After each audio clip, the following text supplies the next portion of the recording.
Good afternoon, everyone. So I'm I'm watching church, and I heard something. So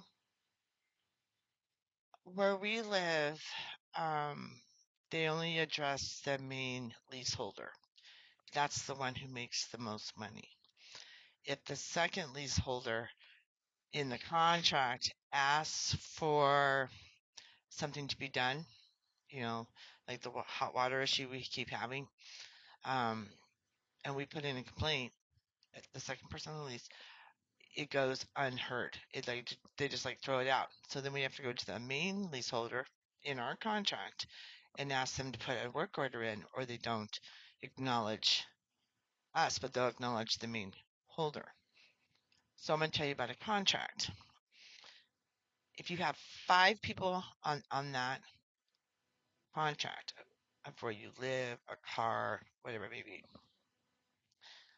if one gets evicted or if one goes to jail, you're still responsible for that lease of whatever it may be because you're a signer on it, right?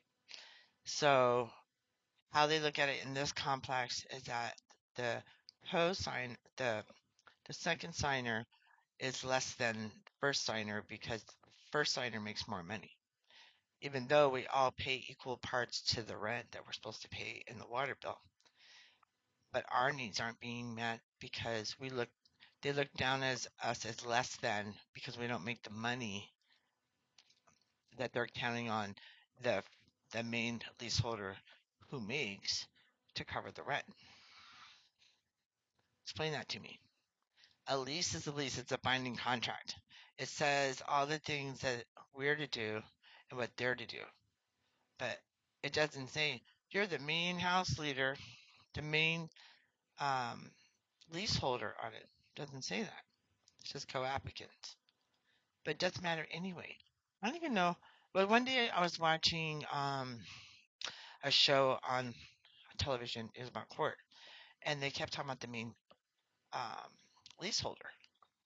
But if that main leaseholder gets sick, who's going to be responsible for the lease?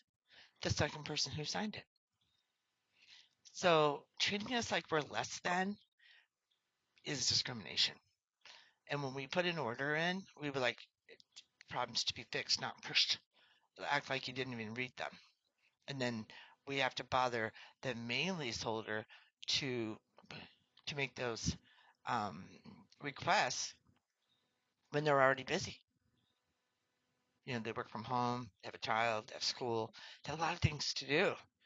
And we're the ones cleaning the house and doing the things that we need to do to keep the house clean or whatever, and we still pay our part in the bills. We have just as much right to put in that work order as the main leaseholder. Because if that main leaseholder, something happens to them and they can't pay the rent, we're responsible. And it's very frustrating to realize that we're being treated less than because we don't have enough to cover our own butts and that we have to live with our family members to survive. Tell me. Please send me messages and tell me what you think about that. In this complex where I live, I've had over 45 people come to me that were the second signers on the property have been dismissed for their work orders because we're considered less than because we don't make enough. That's weird. That's how some rich people think. That's greed, discrimination.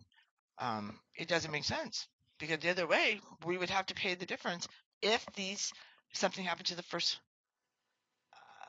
person on the lease. I'll leave you with that. God bless, and God is the one who gave you that message. Psalm 67 and 47. God bless.